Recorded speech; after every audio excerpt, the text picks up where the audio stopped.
Kalispera. Θα μιλήσω αγγλικά λίγο τώρα. So, my name is Elisabeth Vishnevskaja. I work for the Principles for Responsible Investment. It's a UN-supported network of institutional investors. We have over 5,000 signatories, and the assets under management by our signatories represent $140 trillion.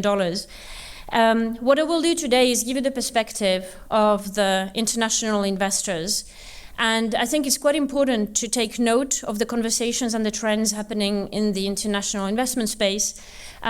Even if you're not in a listed company here in Greece, the investment ecosystem is at the end of the day one ecosystem, and there is some influence between what is happening in other countries as well. And over the last 15, 20 years, we have seen investors really embrace sustainable investing. However, in the last few years, the topic of ESG has really suffered from some headwinds. And this is due to the political anti-ESG pushback that we have seen in the US, also geopolitical considerations here in Europe, the weight of regulation that has maybe gone a little bit too far. And so one typical question this year is ESG dead? Do investors still really care about it or not? And in a way, yes, it is. ESG is a little bit dead. And that is in the sense of ESG as a very simple acronym that is being used for marketing purposes and to really create, products that maybe were not as sustainable as they claimed. That ESG is dead. And also ESG as a box-ticking exercise, purely for regulatory requirement purposes, that ESG is probably dead as well. But if the question is, do investors care about making well-informed decisions that support long-term value creation and, in respect of their fiduciary duties, that kind of ESG is not dead at all. And we can expect more of that. The anti-ESG backlash that we have seen and the changes in regulation, they have actually forced the investors to look at, going back to basics, really, and think about what actually makes sense, and strengthen their beliefs, and, think about what makes sense. And we actually have very, very active investors who, more than anything, have asked to join conversations this year, including, for example, investors in the US, who see California burning, have seen the extreme weather events in the US this summer, have seen the withdrawal of support from the US government, and they're worried because the market is not pricing in things like physical climate risks, for example. Insurance is getting more expensive or impossible to get in some areas. And so, investors want to talk about how to make sure that they can continue to build resilient portfolios. 2024 was a record year in terms of heat all over the world. I live in Athens. I see it every summer, the wildfires, the issues that we're getting. So it's a topic that's not going to go away. What is it that investors are actually doing in the middle of this? We are seeing a sophistication in approaches, in practices. 80% of our signatories have got processes to identify and assess climate risks. We are seeing more data being available, more modeling, more enhanced practices around how to manage these risks. And they will bring those increased expectations in their conversations with companies. By the way, investors are not forced by regulation to do anything. They do have to do some reporting that is forced by regulation, but how they think about ESG in their investment practices it comes from them, not because anyone tells them to do it. And so that's quite an important note to take into account, because that is effectively what is going to continue driving their thinking. And they're very focused on outcomes. The industry started in the early days to be very obsessed about portfolio decarbonization. So how to calculate the emissions on the portfolio and then how to prove that emission number was going down. Now the question is, forget about decarbonizing portfolios, let's decarbonize the planet. So let's maybe accept some companies that have got higher emissions, but work with them on the transition journey. So we really see a shift of the investors looking at outcomes as well. What is responsible investment? Just as a reminder, how do they do sustainable investing? Basically, there's the ESG incorporation part, which is things like screening out the bad stuff, putting more weight to the good students within the portfolio construction, applying some norms like adherence to UN Global Compact rules, for example. ESG integration, which is more about looking at risks and opportunities, ESG factors across the investments, and thematic investing, which is more green bonds or investments that follow a specific topic, for instance. But also, responsible investors pay a lot of attention to stewardship.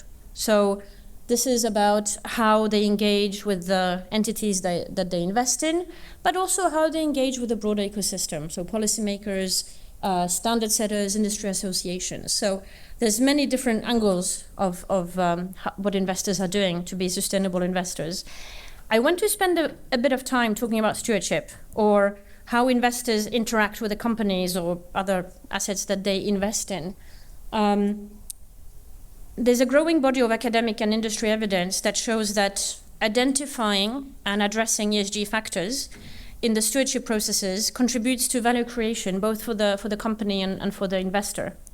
And this is really due to three dynamics. One is there's an increased communication dynamic. So basically the companies have an opportunity to really communicate beyond the ESG reporting as part of the engagement process where they are. Maybe showcase accountability. So explain how, certain things that they have committed to, how they're actually working to implementing them.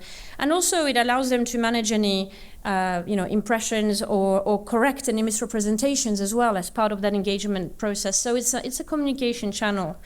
And for investors, it's a communication channel to communicate their expectations. So very important. The other important dynamic is that there is a learning dynamic and a bit of a feedback loop. For the companies, they can learn more from investors, like what are the topics that they're interested in and why. Think about new trends, for example, that are coming through in their conversations. And also, and this is like free advice, what are competitors doing to address those similar topics? And how do they deal with it? For investors, it's important to have this learning loop as well, because they might be asking for some things that are not realistic or not applicable. So through the engagement process, the investors can also learn about, for that specific company, what is the business reality of that company and how do these different considerations really apply. And there is also an opportunity of dynamic internal sort of alignment by hearing what the concerns of the investors are or the questions of the investors are. It can then feed into the internal strategy of the company, and it can actually be helpful for the ESG teams to showcase why it's important to take into account some of these considerations. So it really helps to potentially mobilize resources and internal thinking along some of these issues. So we spend a lot of time talking to our investors, members, and help them shape their practices around stewardship. So here is an example of what a stewardship process could look like. It includes elements like prioritize material ESG issues, set objectives, track the results, have escalation strategies in place, incorporate findings into the decision making. So there's a lot of angles to it, and I think it's important for the companies to be aware of how investors look at stewardship. We are actually working on some guidance together with ATHEX on sharing more information about what is it that investors look at when it comes to stewardship. And I asked my colleagues who work daily in stewardship practices, what are the recommendations that they would have for companies about thinking about their engagement with investors? And these are really the sort of 6 takeaways that they recommended. The So as I said, stewardship can be really interesting to identify what are issues that investors are starting to think about and how to address them. So it provides a pulse effectively on new topics potentially. It's also an opportunity to deliver your comms strategy. So it's not just about the sustainability report. Through the engagement process, the company can communicate how they look into these issues, how they want to address it, how they want to talk around them. And also it's an opportunity for a company to be proactive around engagement. So it doesn't have to be a reactive defensive situation because investors started asking certain questions. It could be proactive. So for example, we have the Italian energy infrastructure company Snam, who proactively started reaching out to investors when they were starting to think about their sustainability framework, in order to make sure that the way that they developed it was going to be relevant for investors. Rather than deliver it on their own and then get feedback and then have to change it again, they involved the investors from the start. The third point is engagement is an opportunity to ask questions. So, questions like, what do the investors expect? How do competitors deal with similar situations? It's an opportunity to gather a lot of information. And as I said, it's an opportunity to also make the case internally for topics that could be integrated into the company's thinking. The other topic, I think, across the industry, there's never enough resources. So, stewardship is an area that does pay off to resource accordingly. And lastly, don't be afraid to give feedback to investors on, if some of the things they're asking for are not realistic or don't necessarily apply. It's an opportunity for a conversation. So, in conclusion, I think the investor relations officers have a huge opportunity to effectively deliver the company's strategy and feed into it when it comes to sustainability matters. And this is going to be part of what investors are really looking for. So with that, I shall hand back to you, Fedra.